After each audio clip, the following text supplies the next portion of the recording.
Hello guys, welcome to నా review నా ఇష్టం. మనం ఇప్పుడు రిటర్న్ ఆఫ్ ది డ్రాగన్ గురించి సినిమా అయితే ఎక్సలెంట్ ఉంది. అది తర్వాత అది పక్కన పెడదాం. ముందు నుంచే కొంచెం సినిమాకి హైప్ ఉంది నాకు. ఎందుకంటే ప్రదీప్ రైటింగ్ ఉంది, హీరో హర్షత్ మారిముతు డైరెక్షన్ బాగుంటుంది. ఆల్రెడీ ఓమై కడవలే మూవీ మనం చూసే ఉంటాం. అంటే ఓరి దేవుడా కంటే కూడా నాకు ఓమై కడవలే తమిళ్ బాగా నచ్చింది. సో సినిమాకి వెళ్ళిపోయా, చాలా బాగుంది. అంటే ఫుల్ ఎంటర్టైన్మెంట్ మూవీ. అసలు కామెడీ లానే కాకుండా లాస్ట్కి ఇంకో యాంగిల్లో వచ్చి అలా సినిమా మన దగ్గర అసలు వెరీ రేర్, ఎక్కువ రాలేదు కూడా. వచ్చింది ఏంటంటే నాకు తెలుగులో అనిపించింది పిల్ల జమీందార్ సినిమా. ఆ సినిమా దాంట్లో ఎంటర్టైన్మెంట్ లాగా వెళ్ళిపోద్ది, లాస్ట్కి మెసేజ్ లాగా కూడా అంటే మంచి టచ్ ఉంటుంది. దీంట్లో మెయిన్ ప్లస్ ఏంటంటే క్యాస్టింగ్ మెయిన్గా నాకు అనిపించింది.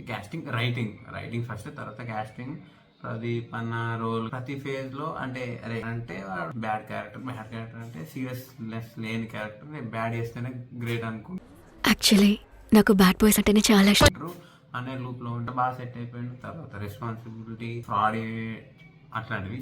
వాళ్ళ ఫాదర్ క్యారెక్టర్ కి మరియం జార్జ్ అంది. సటిల్ యాక్టింగ్, స్మూత్ గా ఆ రోల్. అసలు హీరోయిన్స్ రోల్స్ కూడా యాక్చువల్ అది మెయిన్ గా ఫీమేల్ రోల్స్ అయితే నాకు చాలా బాగా. మనోడి బాగుంటది. ఓమై ఇక్కడ కూడా డౌట్ ఉండే ఫస్ట్ హాఫ్ అయిపోయినాక, అంటే అనుపమ అనుకున్నా కానీ సెకండ్ హాఫ్ మళ్ళీ పర్ఫెక్ట్ ఎండింగ్ ఉంది. ఆ రోజు మన పల్లవి రోల్ లాస్ట్ కి వచ్చిన క్యామే ఉంటుంది. అది ఎంటర్టైన్మెంట్.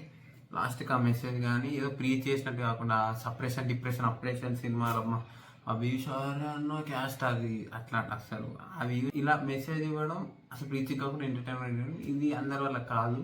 సో దానికి అసలు డ్రాగన్ సినిమా పర్ఫెక్ట్. నేనైతే ఇంకోసారి చూస్తా పక్కా.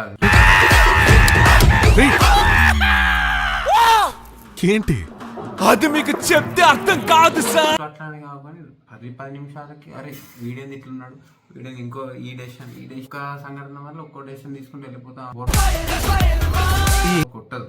ఫస్ట్ 10 minutes స్టార్టింగ్ అయినప్పుడు ఓకే రెగ్యులర్ సీన్ లా అంతా వెళ్ళిపోతుంది. జస్టిఫికేషన్ చాలా బాగుంటుంది. నాకు డ్రాగన్ ఇదేంద్రో ఏం సినిమా అంటే అనిపిస్తుంది. కానీ టైటిల్ జస్టిఫికేషన్ చాలా బాగుంది. ఓవరాల్ సినిమా పక్క అందరు చూడాల్సిందే. మెయిన్ ఫ్రెండ్స్ గ్రూప్ లో కానీ ఫ్యామిలీతో రిలేటివిటీ చాలా ఎక్కువ సినిమాకి. అందరూ సినిమాలో ఏదో ఒక సీన్ అనేది చాలా సీన్. సో పక్క చూడాల్సిన సినిమా. డోంట్